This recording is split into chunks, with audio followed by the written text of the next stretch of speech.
ओम शांति। शिव बाबा और ब्रह्मा बाबा का रिश्ता, इन रिश्तों का हम अध्ययन कर रहे हैं। आज हम अध्ययन करेंगे शिव बाबा सृष्टि का बीज है और ब्रह्मा बाबा क्या होगा। शिव बाबा सृष्टि का बीज है तो ब्रह्मा बाबा क्या होगा। तना, कल्प वृक्ष का तना।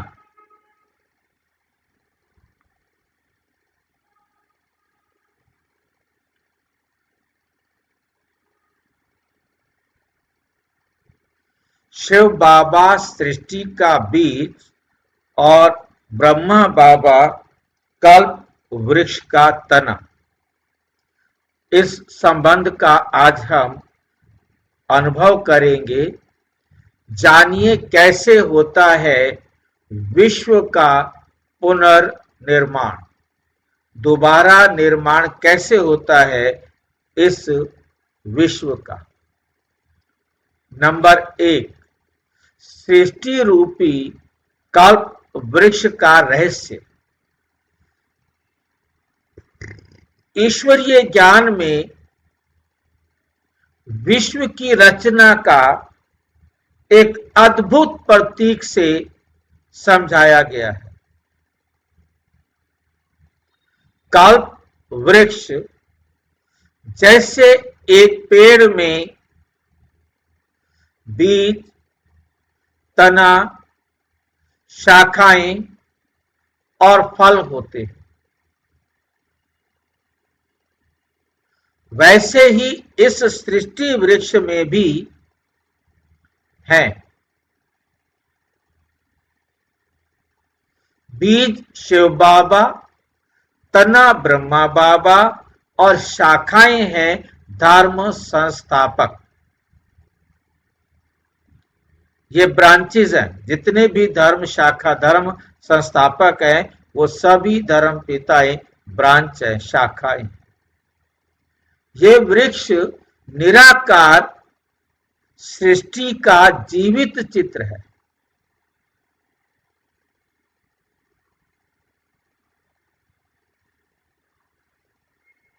मृत चित्र कौन सा होगा। यदि ये जीवित चित्र है तो मृत चित्र कौन सा होगा। जीवित का उल्टा मृत कहेंगे ना। देखा है किसी ने मृत चित्र।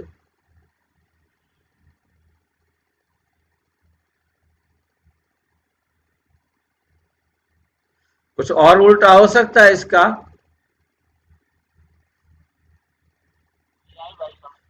हाँ जी, नहीं देखा। जीवित का उल्टा क्या होता है। जीवित से अलग क्या हो सकता है।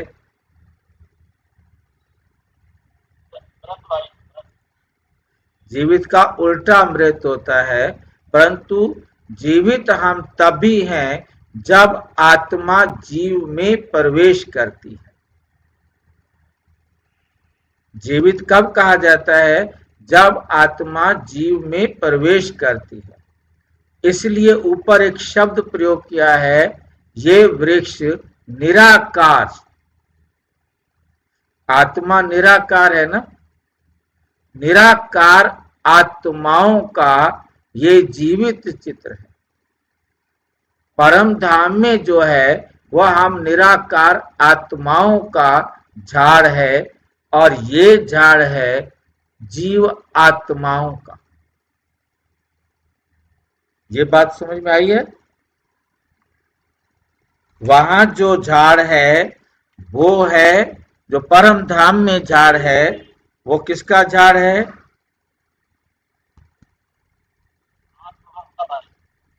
वो है आत्माओं का झाड़।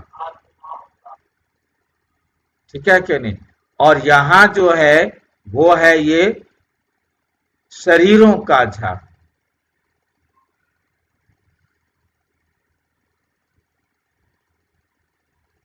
जीव आत्माओं का झाड़,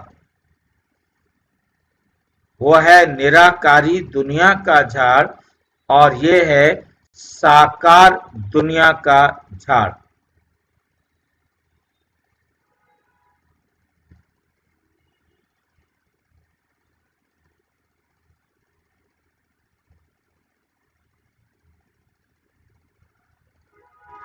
तो हम देख रहे हैं, ये हमारे सामने आया है निराकार आत्माओं का झाड़। परम धाम, ब्रह्म लोक कहते हैं जिसको, निर्वाण धाम कहते हैं जिसको, शांति धाम कहते हैं, हम आत्माओं का घर। ये है हमारा निराकार झाड़, और उसके साथ ये है हमारा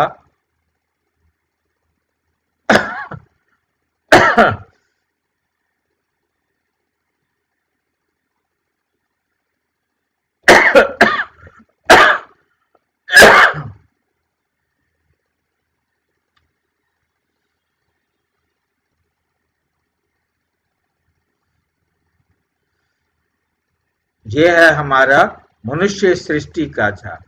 इसमें शिव बाबा, ये है बीज, अविनाशी बीज, रूप परम पिता परम आत्मा। अविनाशी बीज परम पिता परमात्मा सृष्टि रूपी कल्प वृक्ष के आदि मध्य अंत को जानने वाला है। ये उल्टा झाड़ बीज के अंदर दिखाया है। परमात्मा यहाँ समझाते, बच्चे मेरे में सारी सृष्टि को रचने का ज्ञान है, इसलिए मैं सारी सृष्टि को रचता हूँ। रचने के लिए मैं प्रजापिता ब्रह्मा का आधार लेता हूँ। ये ब्रह्मा की आत्मा तने में कृष्ण के रूप में, लक्ष्मी नारायण के रूप में आती है, और उसके बाद इससे ये ब्रांचेस निकलती हैं, जितने भी धर्म पिताएं हैं, और उनकी फिर जितने मत मतांतर धर्म बनते हैं, वो उनकी शाखाएं बनते जाते हैं। एक शाखा की अनेक शाखाएं बनती हैं। ये इस सृष्टि पर सारे मनुष्य का झाड़ है। तो ये है कल्प वृक्ष के अंदर ब्रह्मा का और शिव बाबा का रिश्ता। क्योंकि साकार माध्यम ब्रह्मा, जिसके द्वारा पूरे कल्प की रचना होती है, तो कल्प का आदि देव, आदि पिता, सारे जीव आत्माओं का पिता, प्रजा पिता ब्रह्मा है। जहाँ हर आत्मा अपनी भूमिका निभाती है। इस वृक्ष में, इस कल्प वृक्ष में हर आत्मा को आकर अपना पाठ निभाना ही है, बजाना ही है। पर सबका मूल स्रोत एक ही है, बीज शिव बाबा। चाहे कोई भी धर्म पिता हो, सभी को शिव बाबा ही ज्ञान देने के निमित्त। आगे साकार में उनके अलग अलग होते जाते हैं, परंतु सभी का बीज जो है वो शिव बाबा ही है। शिव बाबा कल्प वृक्ष का बीज है। साकार मुरली 15 जनवरी 1969 को बाबा कहते हैं, बाप है बीज और ये सृष्टि है कल्प वृक्ष। बाप ही सर्व आत्माओं का रचयिता और आधार है। शिव बाबा वे जीवित बीज है।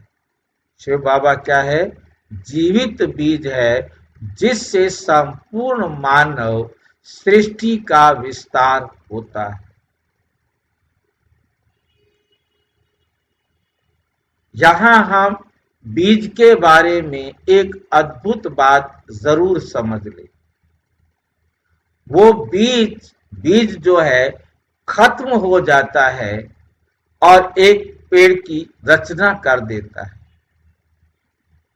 परंतु यहाँ ये बात बहुत अच्छी तरह अपनी बुद्धि में रखनी है, परमात्मा एक ऐसा अविनाशी बीज है जो खुद नष्ट नहीं होता।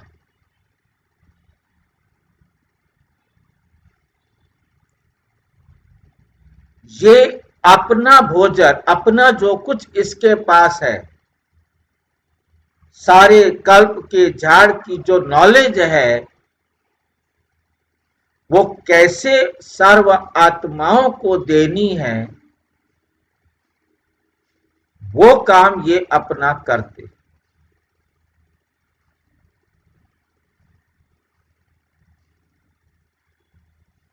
आत्माओं को ज्ञान का बीज बोते, जिसके आधार से वो आत्माएं अपने आप को, अपनी संपन्नता को प्राप्त करती। अपनी संपन्नता को प्राप्त करने का पुरुषार्थ हर आत्मा को खुद करना। जैसे एक बीज में पूरे वृक्ष का ब्लूप्रिंट छिपा होता है, इसी प्रकार शिव बाबा कहते, मेरे अंदर भी सारे वृक्ष को जन्म देने का क्या है, ज्ञान है, समझ है, और मैं उस ज्ञान और समझ के आधार से कल्प वृक्ष की रचना करने में निमित्त बनता हूं। वैसे ही शिव बाबा में संपूर्ण सृष्टि का ज्ञान और योजना निहित है। वे कहते हैं, मुरली है 21 फरवरी 1970, मैं इस सृष्टि का बीज हूं, सब आत्माएं मेरे बच्चे हैं। बीज स्वयं वृक्ष नहीं बनता, बीज स्वयं वृक्ष नहीं बनता। दूसरे बीज तो हमने देखा कि वे नष्ट हो जाते हैं, परंतु ये नष्ट भी नहीं होता, पर उसकी शक्ति से ही वृक्ष फलवित होता है। उसी प्रकार शिव बाबा स्वयं सृष्टि में नहीं उतरते। कहते, मैं आकर इस संसार में पार्ट नहीं बजाता हूं, मैं नष्ट भी नहीं होता हूं, मैं पार्ट बजाने भी नहीं आता हूं, पर अपनी शक्ति से सृष्टि का पुनर्निर्माण कराते।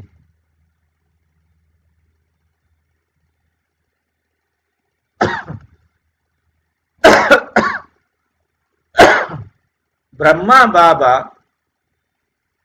सृष्टि वृक्ष का तना, द ट्रंक।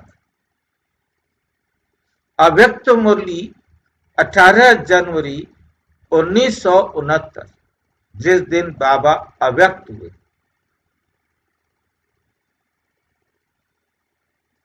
ब्रह्मा तना है जिसके द्वारा बीज कार्य करता है। ब्रह्मा बाबा तना है जिसके द्वारा बीज कार्य करता है। शिव बाबा तो निराकार बीज है, उन्हें एक माध्यम चाहिए जिसके द्वारा बीज की शक्ति वृक्ष में प्रवाहित हो सके। वो माध्यम है ब्रह्मा बाबा। वे इस कल्प वृक्ष का ट्रंक है, जिससे नई ब्राह्मण सृष्टि की शाखाएं फैलती हैं। बीज शिव बाबा है जिनसे शक्ति मिलती है, तना ब्रह्मा बाबा है जिनसे सृष्टि फैलती है, शाखाएं ब्राह्मण आत्माएं जो आगे धर्म स्थापक बनती हैं। साकार मुरली 3 मार्च 1968। ब्रह्मा इस वृक्ष का तना है जिससे सब शाखाएं निकलती हैं। उदाहरण, बीज और वृक्ष का अदृश्य संबंध। ब्रह्मा बाबा बीज और वृक्ष का अदृश्य संबंध है। कल्पना कीजिए, आप एक बीज बोते हैं, कुछ दिन बाद उस मिट्टी से एक छोटा तना निकलता है। धीरे धीरे शाखाएं, पत्ते और फल प्रकट होते हैं। बीज अब दिखता नहीं, पर उसकी शक्ति हर शाखा, हर पत्ते में कार्य कर रही है। उसी प्रकार शिव बाबा अदृश्य हैं, पर ब्रह्मा बाबा के माध्यम से उनकी शक्ति पूरे ज्ञान वृक्ष में प्रवाहित होती रहती है।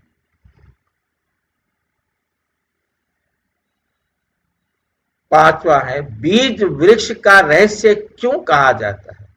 बीज जो है वो वृक्ष का रहस्य क्यों कहा जाता है? बीज वृक्ष का रहस्य, सच्चा कल्प वृक्ष। बीज और वृक्ष का जो रहस्य है वो सच्चा कल्प वृक्ष है। मुरली है 28 मार्च। ये कल्प वृक्ष जीवित है। बीज शिव है, तना ब्रह्मा है और शाखाएं बच्चे हैं। ये कोई साधारण पेड़ नहीं, ये जीवित मानव सृष्टि का चित्र है। हर युग इसकी एक अवस्था है। युग वृक्ष की अवस्था और अर्थ। सतयुग फूल, फल फूल से भरपूर वृक्ष पूर्णता की अवस्था।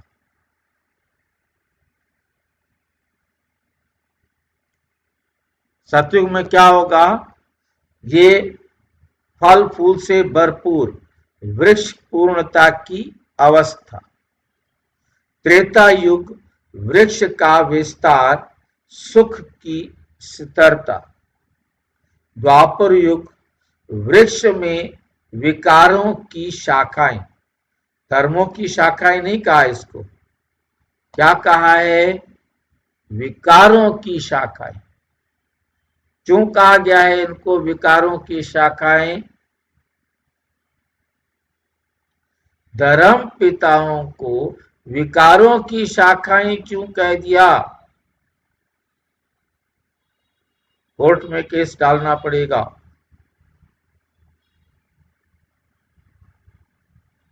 क्यों कहा?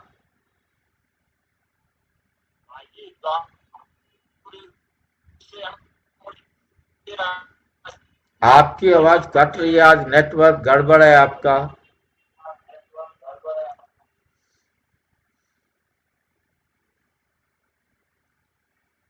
उनका जन्म विकारों से होता है ना, उनका जन्म विकारों से होता है। कोई भी धर्म पिता निर्विकारी जन्म नहीं लेता,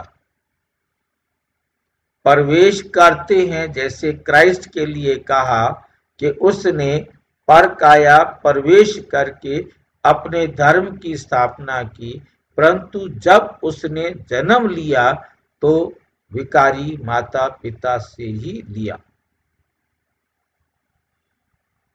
ठीक है कि नहीं? जितने भी धर्म पिताएं हैं उन्होंने विकारी माता पिता से जन्म लिया, तो ये वृक्ष में विकारी शाखाएं ही शुरू होती हैं। और कलयुग में वृक्ष सूखने लगता है तो चारों तरफ अज्ञान और अशांति फैल जाती है। संगम युग बीज से पुनर्जन्म शिव बाबा द्वारा पुनर्निर्माण किया जाता है। इसलिए बीज वृक्ष का ज्ञान हमें बताता है।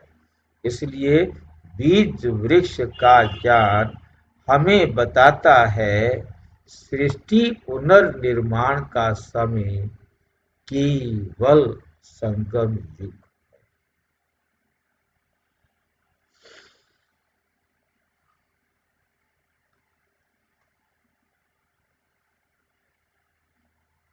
सृष्टि पुनर्निर्माण का समय केवल संगम युग पर ही आता है।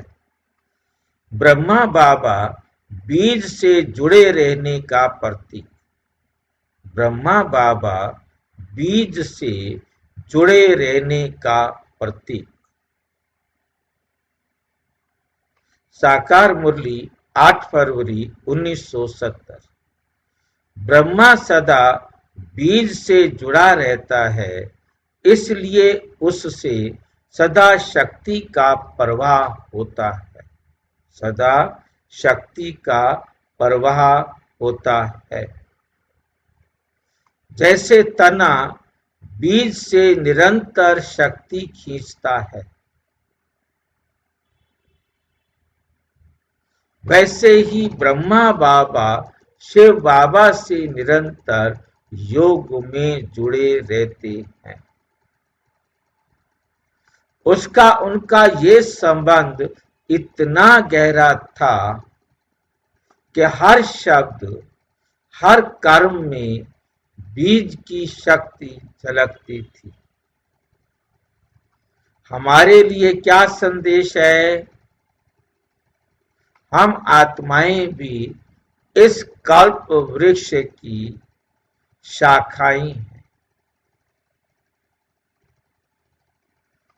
यदि हम बीज से शिव बाबा से जुड़े रहेंगे तो हम निरंतर शक्ति, ज्ञान और शांति या सातों गुण, आठों शक्तियां हमें प्राप्त होते रहेंगे। साकार मुरली 9 जून 1970। जो बच्चे बीज से योग लगाते हैं वे कभी सुख से खाली नहीं रह सकते।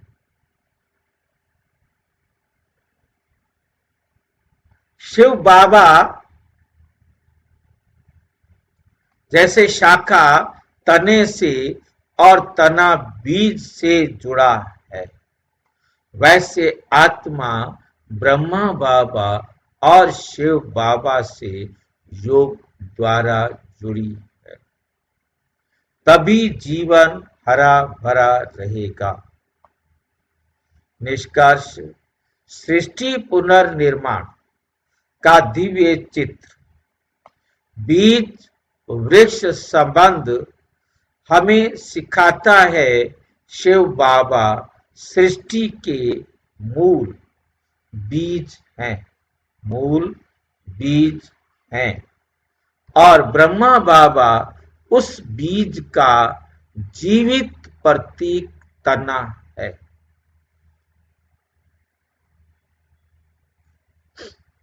अव्यक्त मुरली है 23 फरवरी 1975। बीज और तना सदा साथ हैं। बीज बिना तना का कार्य नहीं करता। बीज बिना तने के कार्य नहीं करता। ये संबंध बताता है कि परम आत्मा कभी अकेले कार्य नहीं करते। वे सदा अपने माध्यम, इंस्ट्रूमेंट के साथ मिलकर सृष्टि का पुनर्निर्माण करते हैं। और इस समय वही कल्प वृक्ष फिर से विकसित हो रहा है। फिर से विकसित हो रहा है, जहां हर आत्मा अपने बीज से पुनः जुड़ने का समय पा रही है। अच्छा, ओम शांति। और विस्तार से जानने के लिए प्रजापिता ब्रह्मा कुमारी ईश्वरीय विश्वविद्यालय के किसी भी सेवा केंद्र पर संपर्क करें और यदि कोई प्रश्न है तो 9213106986 पर आरटीआई करें या टेलीग्राम करें 9650692270 पर केवल व्हाट्सएप करें, फोन नहीं। ओम शांति।